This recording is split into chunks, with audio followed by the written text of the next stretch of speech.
नमस्कार दोस्तों, रामानुज एकेडमी में आपका स्वागत है। इस वीडियो में आप जानेंगे गुरुत्वाकर्षण बल के बारे में। पृथ्वी का गुरुत्वाकर्षण बल, अगर हम कोई एक पत्थर बिना धक्का दिए फेंकते हैं एक ऊंचाई से, वह पत्थर पृथ्वी की ओर त्वरित होता है। जब पत्थर धरती की तरफ त्वरित होता है तो पता चलता है कि कोई एक बल उस पत्थर पर लग रहा है। वह बल जो किसी वस्तु को धरती के केंद्र की तरफ खींचता है वह पृथ्वी का गुरुत्वाकर्षण बल कहलाता है। इसका मतलब है कि पत्थर भी धरती को आकर्षित करता है, यानी इस ब्रह्मांड में सभी वस्तुएं एक दूसरे को आकर्षित करती है। ठीक है, कोई भी आपके पास अभी एक पेन होगा, उस पेन को क्या करें, कुछ ऊंचाई तक ले जाइए और नीचे छोड़ दीजिए। वो पेन जो है नीचे की तरफ क्या है, वो पृथ्वी पे गिर जाएगा। ठीक है, क्योंकि पृथ्वी में एक गुरुत्वाकर्षण बल है, इस कारण से वो पेन को क्या है, वो अपने गुरुत्वाकर्षण बल से पृथ्वी जो है वो खींच लेगी। अब कुछ ऊंचाई पर कोई भी वस्तु को आप ले जाइए और छोड़ दीजिए, वो नीचे गिर जाएगा। यही बात न्यूटन का दिमाग में आया था जब उन्होंने एक सेब का, एप्पल का जो है, उन्होंने सेब का पेड़ के नीचे जो है बैठे हुए थे और उनके ऊपर जो है सेब गिर गया। तो उन्होंने सोचा कि जो सेब है वो नीचे क्यों गिर गया, ऊपर क्यों नहीं गिरा। इसी पे उन्होंने सोचा और आगे डिस्कशन किया, डिस्कवरी किया। उन्होंने न्यूटन का नियम का खोज किया। ठीक है, कब किया था उन्होंने, तो 1687 ईस्वी में उन्होंने जो है न्यूटन का सार्वत्रिक नियम जो है उन्होंने दिया। ठीक है, क्या है सार्वत्रिक नियम, तो ये देखिए, न्यूटन का गुरुत्वाकर्षण का नियम क्या है। तो न्यूटन को गुरुत्वाकर्षण के नियम के अनुसार दो पिंडों के बीच गुरुत्वाकर्षण बल उनके द्रव्यमानों के गुणनफल का अनुक्रमानुपाती और उनके बीच के दूरी के वर्ग के व्युत्क्रमानुपाती होता है।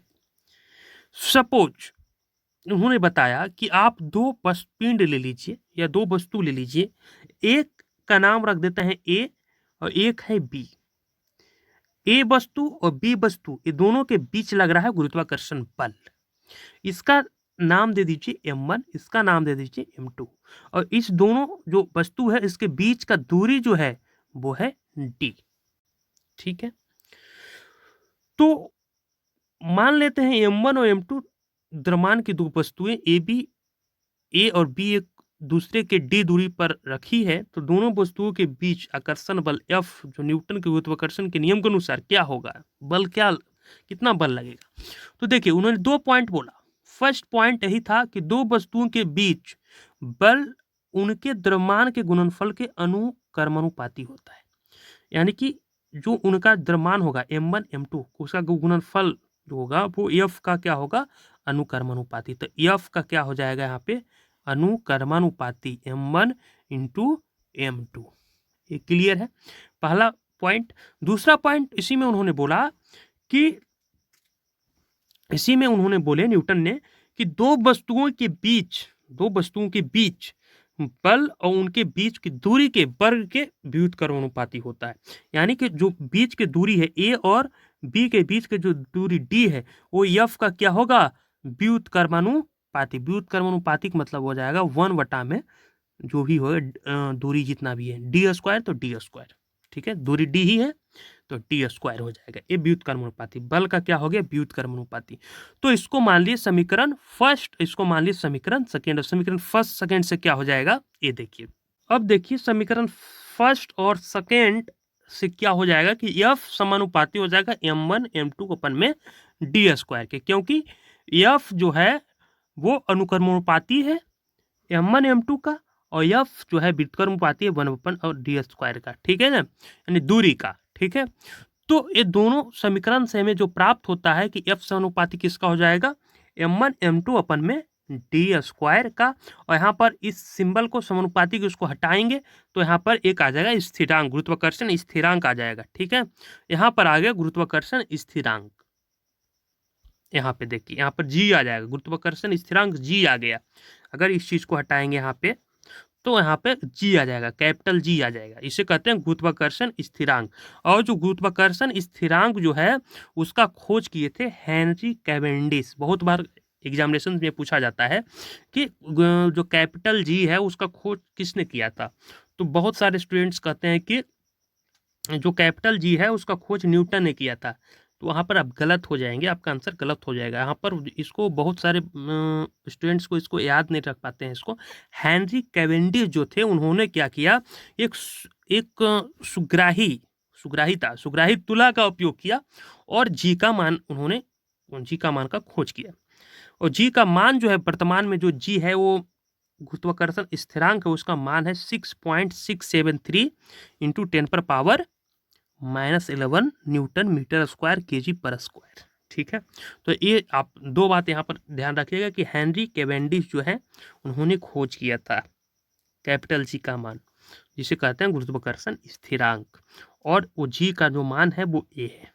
ठीक है, तो ये मान यहाँ पर ये दो पॉइंट जो है बहुत इंपॉर्टेंट है। हेनरी कैवेंडिश खोज किया था, जी का मान ए है, और गुरुत्वाकर्षण स्थिरांक इसे कहते हैं।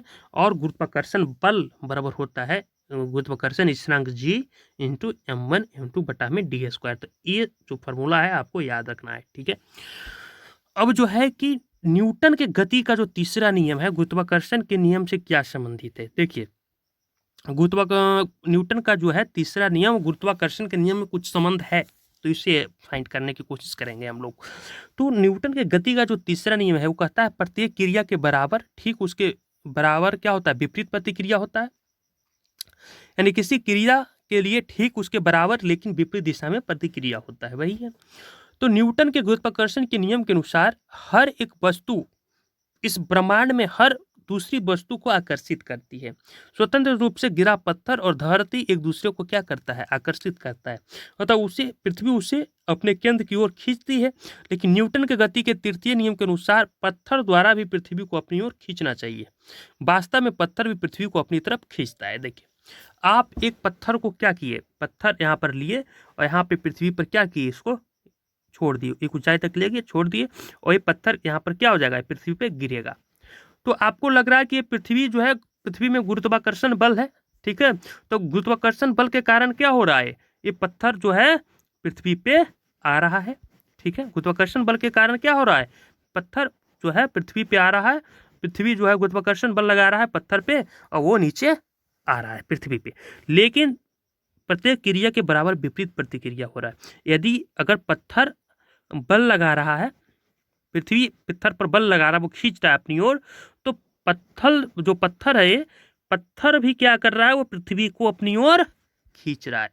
यदि पत्थर जो है पृथ्वी पर यहाँ पे जो है पृथ्वी इसको खींच रही इधर, तो पृथ्वी को भी ये खींच रहा है पत्थर, लेकिन हमें अनुभव नहीं होता। क्यों नहीं अनुभव होता है, हमें क्यों नहीं पता चलता है कि पत्थर भी पृथ्वी को खींच रहा है। अगर पेन ऊपर कीजिए और उसे गिराइए नीचे, तो जो पेन आपका है, पेन भी पृथ्वी को खींच रहा है। अगर पृथ्वी जो पेन को पृथ्वी खींच रहा है नीचे की ओर, तो वहाँ पे जो पेन है वही पृथ्वी को खींचता है अपनी ओर, लेकिन वो अनुभव नहीं हो पाता है हम लोगों को।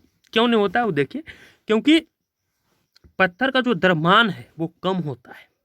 ठीक है, उसका वेग जो होता है 9.8 मीटर प्रति सेकंड स्क्वायर होता है। आगे समझाऊंगा इसको।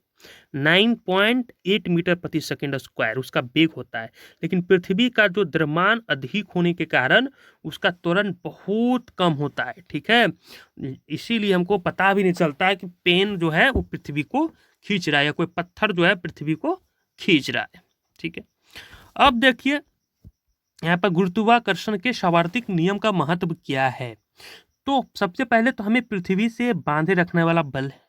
ठीक है, हम लोग पृथ्वी पे क्या है, एक तरह से बंधे हुए हैं। गुरुत्वाकर्षण बल के कारण ही तो हम सटे हुए हैं पृथ्वी में, नहीं तो कहीं गिर जाते। पृथ्वी तो गोल है और सभी जगह एक तरह से गेंद है, गेंद पर कहीं पर कुछ भी जाकर रखिए तो पृथ्वी की ओर गिर जाता है ना, उससे उसी तरह से हम लोग कहीं दूसरे दुनिया में चले जाते। लेकिन गुरुत्वाकर्षण बल के कारण पृथ्वी पर हम लोग क्या है, बंधे हुए हैं। पृथ्वी के चारों ओर क्या है, चारों चंद्रमा की गति होता है गुरुत्वाकर्षण बल के कारण। और गुरुत्वाकर्षण बल के कारण है सूर्य के चारों ओर ग्रह की गति होता है। और चंद्रमा और सूर्य के कारण ज्वार भाटा भी जो आता है गुरुत्वाकर्षण बल के कारण ही आता है।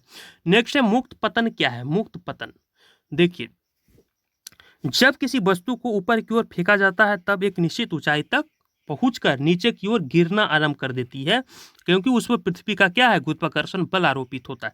कोई भी वस्तु लीजिए, आप जाएगा, कोई भी वस्तु फेंकिए ऊपर, एक ऊंचाई तक जाएगा, फिर जाने के बाद क्या है, वो नीचे की ओर क्या होता है, गिर जाता है। उस पर पृथ्वी क्या है, एक अपना गुरुत्वाकर्षण बल आरोपित करता है। ठीक है, यहाँ तक ठीक है।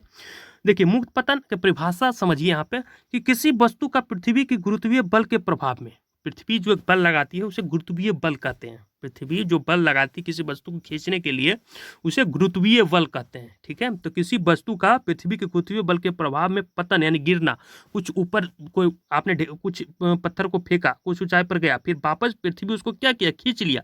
उस जो जौन जिस बल से वो खींच रहे उसे कहते हैं गुरुत्वीय बल।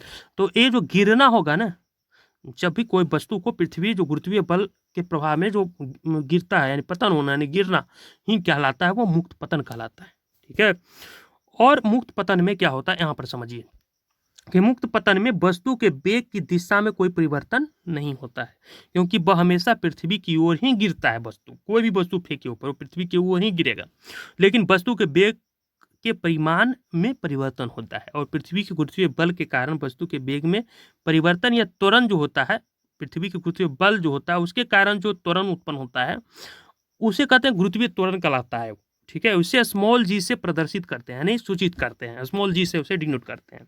इसका मात्रक जो है वही है जो त्वरण का जो मात्रक है वही स्मॉल जी का भी मात्रक है। ठीक है, अब देखिए स्मॉल जी का यहाँ पर मान कितना होता है। ठीक है, ये बताने वाले हैं स्मॉल जी का मान कितना होता है और कैसे इसका मान आया है। ठीक है, ये समझिए गुरुत्वीय त्वरण और पृथ्वी का उसका नाम। ठीक है, गुरुत्वीय त्वरण और पृथ्वी पर उसका नाम क्या है। गुरुत्वीय त्वरण स्वतंत्र रूप से गिरती हुई वस्तुओं में पृथ्वी के गुरुत्वाकर्षण बल के कारण उत्पन्न गुरुत्वीय त्वरण कहलाता है। ठीक है, स्वतंत्र रूप से कोई वस्तु गया, आपने कोई वस्तु को ऊपर फेंका। ठीक है, फेंकने के बाद वो कुछ दूरी के बाद जाकर वस्तु क्या हो जाएगा, वापस गिरेगा। यही कर रहा है, स्वतंत्र रूप से पृथ्वी पर अगर कुछ वस्तु फेंके ऊपर तो नीचे स्वतंत्र रूप से गिर रहा है। ठीक है, गिरती हुई वस्तु में गुरुत्वाकर्षण बल के कारण जो उसमें उत्पन्न, अगर ये वस्तु अगर यहाँ पर नीचे पर गिर रही है तो इसमें एक जो है बल उत्पन्न होगा, त्वरण उत्पन्न होगा। ठीक है, तो जो यहाँ पर जो त्वरण उत्पन्न होगा इसी को कहते हैं गुरुत्वीय त्वरण। ठीक है, क्लियर डेट। तो यहाँ पर जो गुरुत्वीय त्वरण कहलाता है उसे स्मॉल जी से लिखते हैं, स्मॉल जी से लिखते हैं, प्रदर्शित करते हैं। और इसकी दिशा शायद पृथ्वी के केंद्र की तरफ होता है, इसका जो दिशा होगा वो पृथ्वी की केंद्र की तरफ होगा। अब देखेंगे पृथ्वी की सतह पर जी का मान क्या होता है। पृथ्वी द्वारा किसी पिंड पर लगने वाला बल या फिजिकल टू क्या होगा, G into M, capital M into small M. Capital M क्या है, पृथ्वी का द्रव्यमान हो गया, और स्मॉल एम क्या है, पिंड का द्रव्यमान है। आर क्या है, आर पृथ्वी की क्या है, त्रिज्या। एफ बल लगने के कारण उत्पन्न गुरुत्वीय त्वरण क्या होगा, एफ उस पर अगर बल लग रहा है तो उस पर जो गुरुत्वीय त्वरण होगा एफ इक्वल टू क्या होगा, एम होगा और इंटू जी होगा। यहाँ पे देखिए एफ इक्वल टू फॉर्मूला पढ़े होंगे एम ए, लेकिन यहाँ पर जो गुरुत्व ए होगा वो ए नहीं होकर वहाँ पर जी होगा, क्योंकि यहाँ पर जो त्वरण है वो गुरुत्वीय त्वरण होगा। ठीक है, तो यहाँ पे अब क्या करेंगे, F equal to M G है तो यहाँ पर जो एफ है इसके जगह हम क्या लिख सकते हैं, एम जी लिख सकते हैं। तो देखिए यहाँ पे लिख दीजिए एम जी लिख दिए। अब बाद बाकी वही जो लिखा था, capital G into capital M small M बटा में आर स्क्वायर। अब क्या करना है, यहाँ पे एम को ले जाना है इस तरफ, बराबर के उस तरफ ले जाना है, यहाँ पर लिख देना स्मॉल जी। यहाँ पर आपका आ गया small G equal to capital G into capital M और एम बटा में आर स्क्वायर। ठीक है, अपन में एम। ठीक है, यू यहाँ पर नहीं है, यहाँ पर एम से एम क्या हो जाएगा, यहाँ पे कैंसिल हो जाएगा। ठीक है, तो अब देखिए यहाँ पर क्या बचा, कैपिटल जी और कैपिटल एम और यहाँ पे कैपिटल आर स्क्वायर आ गया, यहाँ पे ए आ गया बराबर। ठीक है, तो अब देखिए ये जो फार्मूला आ गया जी इक्वल टू ये फार्मूला आ गया, जी इक्वल टू आ गया कैपिटल जी एम वटा में कैपिटल आर स्क्वायर। ठीक है, जी का मान कितना होता है 6.6734 गुणे 10⁻⁻11 न्यूटन मीटर स्क्वायर पर केजी स्क्वायर। एमई यानी एमई मतलब पृथ्वी का द्रव्यमान। पृथ्वी का द्रव्यमान कितना होता है, तो पृथ्वी का द्रव्यमान होता है 6 गुणे 10⁻⁻11 24 kg। और इसका त्रिज्या जो होता है पृथ्वी का r इक्वल टू होता है 6.4 इंटू 10⁻6 मीटर। इस फॉर्मूला पे क्या कर देंगे, हम पुट कर देंगे यहाँ पे, तो इस तरीके से आ जाएगा आर स्क्वायर, यानी डबल बार क्या कर देंगे, मल्टीप्लाई कर देंगे, और यहाँ पे कैपिटल जी आ गया, यहाँ पर आ जाएगा कैपिटल एम, यानी पृथ्वी का द्रव्यमान। इसको कैंसिल कराने के बाद यहाँ पर जो वैल्यू आ जाएगा, इसका जी का जो मान आ जाएगा वो 9.8 मीटर प्रति सेकेंड स्क्वायर, यानी जी का मान याद रखिएगा, स्मॉल जी का मान, और स्मॉल जी का जो वैल्यू होता है, मान होता है, वो होता है 9.8 मीटर प्रति सेकेंड स्क्वायर। क्लियर, इस वैल्यू को भी आपको याद रखना है। एक देखिए रिलेशंस यहाँ पे बन गया कि गुरुत्वीय त्वरण और गुरुत्वीय स्थिरांक में जो संबंध है, तो गुरुत्वीय त्वरण जी इक्वल टू जो है यहाँ पे एक संबंध है कैपिटल जी और एम मतलब पृथ्वी का द्रव्यमान बटा में आर स्क्वायर। ये रिलेशंस का भी उपयोग कहीं पे आप न्यूमेरिकल्स बनाने में कर सकते हैं। अब देखेंगे गुरुत्वीय त्वरण और गुरुत्वीय स्थिरांक में क्या अंतर है। ठीक है, गुरुत्वीय त्वरण यानी स्मॉल जी और गुरुत्वीय स्थिरांक यानी कैपिटल जी, और स्मॉल जी और कैपिटल जी में क्या अंतर है। ठीक है, तो इसका मान 9.8 मीटर प्रति सेकेंड स्क्वायर होता है, यानी स्मॉल जी का, और इसका मान 6.6734 मल्टीप्लाई 10⁻⁻11 न्यूटन मीटर स्क्वायर पर केजी स्क्वायर होता है, कैपिटल जी का मान। और स्मॉल जी का मान भिन्न भिन्न स्थानों पर भिन्न भिन्न होता है। ठीक है, और कैपिटल जी का मान सदैव स्थिर रहता है। स्मॉल जी का एसआई मात्रक मीटर प्रति सेकेंड स्क्वायर है, और कैपिटल जी का एसआई मात्रक न्यूटन मीटर स्क्वायर पर केजी स्क्वायर है। स्मॉल जी एक सदिश राशि है और कैपिटल जी एक अदिश राशि है।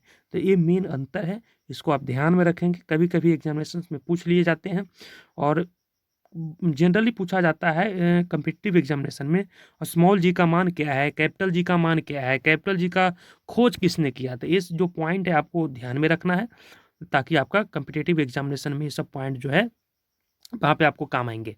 तो इस वीडियो में इतना ही। Thank you so much.